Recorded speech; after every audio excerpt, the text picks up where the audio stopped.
कश्मीरियों से कश्मीरियों को लड़वाकर मरवाया,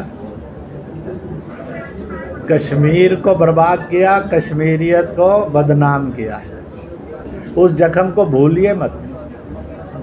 जिस दिन आप भूल जाएंगे उस दिन सोचना पड़ेगा कि ऐसे भूल जाने वाले लोगों को किस श्रेणी में रखा जाए। तो इसकी सरकार के नाम नाकामयाबी पर डालते हैं, उसने मान लेना चाहिए कि वो एक नाकामयाब इंसान है।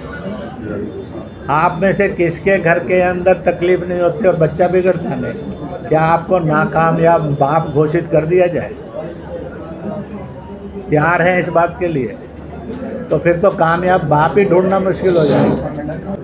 पाकिस्तान, चीन आदि ने हथियार दिए, ट्रेनिंग दी, कश्मीरियों से कश्मीरियों को लड़वाकर मरवाया,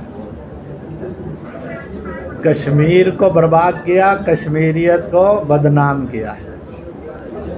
इसलिए पाकिस्तान अपनी हरकतों से बाज आएगा।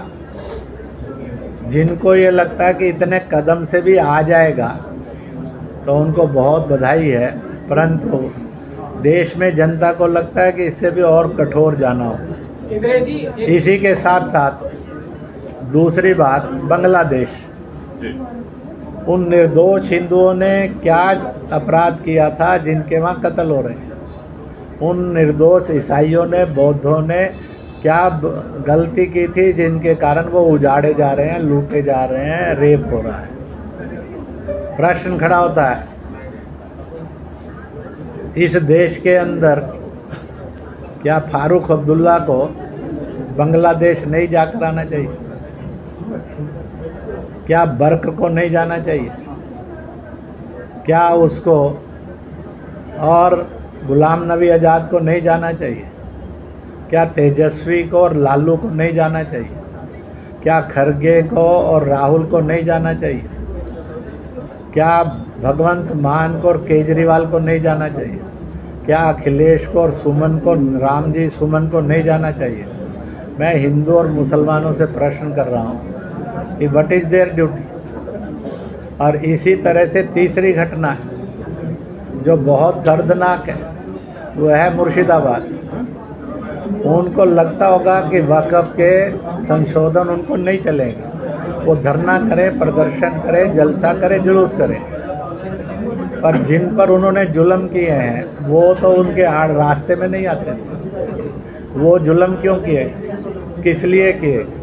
और इसलिए आज इस मानसिकता को नहीं समझा तो फिर मैं और आप इस बात की इजाज़त देते रहेंगे, प्रेस भी इस बात की इजाज़त देते रहेगी, जुल्म करो और जुल्म सहो, केवल पॉलिटिकल कीचड़ उछालने का धंधा करो। पॉलिटिकल कीचड़ उछालने से मुर्शिदाबाद नहीं रोका जा सकता। क्या आप इस बात की इजाज़त देंगे कि मुर्शिदाबाद के अंदर निर्दोष लोग, उनका रेप भी होना चाहिए, उनका पर अत्याचार भी होना चाहिए, वो उजाड़े भी जाने चाहिए? अगर आप इजाज़त नहीं देंगे तो आपका ज़मीर भी कहेगी लिखना क्या है और बताना क्या है, और अगर नहीं होगी तो बड़ा मुश्किल खड़ा हो जाएगा। इसलिए इस बात को पूरी ताकत से खड़ा होना चाहिए। वह ज़रूरी था और है। आज इससे आगे जाना होगा, नहीं तो आपको विपक्ष में आज भी ऐसे दल मिलेंगे। मैं देश के मुसलमानों से पूछता हूँ कि आपको हिंसक बनाकर, आपको किसी दल, विचार और देश के विरुद्ध खड़ा करके वोट बैंक का गुलाम बनाकर रखना और आपने गुलाम बने रहना कब तक और क्यों? इसलिए इस गुलामी से मुक्ति के लिए भी रास्ता खोजिए। आप मुसलमान के नाते खुददार हिंदुस्तानी बनकर जिए। जो इसकी सरकार की नाकामयाबी पर डालते हैं, उसने मान लेना चाहिए कि वो एक नाकामयाब इंसान है।